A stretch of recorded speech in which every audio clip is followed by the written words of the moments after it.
आप सभी का स्वागत है मेरे YouTube चैनल धार्मिक कथाओं में। आज मैं आपको विजया एकादशी की व्रत कथा सुनाऊंगी। आप सब ध्यान से सुनिएगा। विजया एकादशी का व्रत फागुन मास की कृष्ण पक्ष की एकादशी को किया जाता है। धर्मराज युधिष्ठिर बोले, हे जनार्दन, फागुन मास के कृष्ण पक्ष की एकादशी का क्या नाम है तथा उसकी क्या विधि है, कृपया कर आप मुझे बताइए। श्री भगवान बोले, हे राजन, फागुन मास के कृष्ण पक्ष की एकादशी का नाम विजया एकादशी है। इसके व्रत के प्रभाव से मनुष्य को विजय प्राप्त होती है। यह सब व्रतों में सबसे ज्यादा उत्तम है। विजया एकादशी की कथा सुनने मात्र से सारे पापों का नाश होता है और सभी मनोकामनाएं पूर्ण होती हैं। एक समय देवर्षि नारद जी ने जगत पिता ब्रह्मा जी से कहा, महाराज, आप मुझसे फागुन मास के कृष्ण पक्ष की एकादशी का विधान कहिए। ब्रह्मा जी कहने लगे कि हे नारद, विजया एकादशी का व्रत पुराने तथा नए पापों को नाश करने वाला है। इस विजया एकादशी की विधि मैंने आज तक किसी से भी नहीं कही है। यह समस्त मनुष्यों को विजय प्रदान करती है।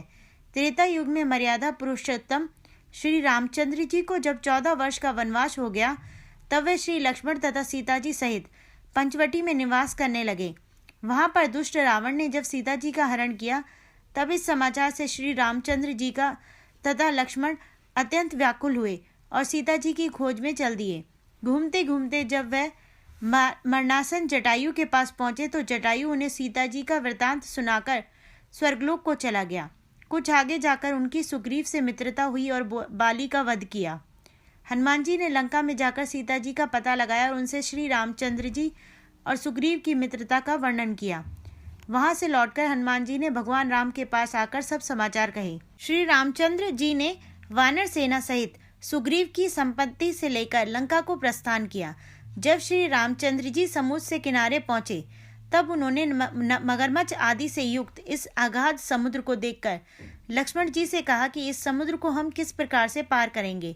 श्री लक्ष्मण जी ने, हे पुराण पुरुषोत्तम, आप आदि पुरुष हैं, सब कुछ जानते हैं। यहाँ से आधा योजन दूर पर कुमारी द्वीप में वग्दलाभ्य नाम के मुनि रहते हैं। उन्होंने अनेक ब्रह्मा देखे हैं। आप उनके पास जाकर इसका उपाय पूछिए। लक्ष्मण जी के इस प्रकार के वचन सुनकर श्री रामचंद्र जी वग्दलभय ऋषि के पास गए और उनको प्रणाम करके बैठ गए। मुनि ने भी उनको मनुष्य रूप धारण किए हुए पुराण पुरुषोत्तम समझकर उनसे पूछा कि हे राम, आपका आना कैसे हुआ। रामचंद्र जी कहने लगे कि हे ऋषि, मैं अपनी सेना सहित यहाँ आया हुआ हूँ और राक्षसों को जीतने के लिए लंका जा रहा हूँ। आप कृपया कर समुद्र के पार जाने का कोई उपाय बताइए। मैं इसी कारण आपके पास आया हूँ। वग्दलभ्य ऋषि बोले कि हे राम, फागुन मास के कृष्ण पक्ष की एकादशी का उत्तम व्रत करने से निश्चय ही आपकी विजय होगी। साथ ही आप समुद्र में अवश्य पार कर पाएंगे।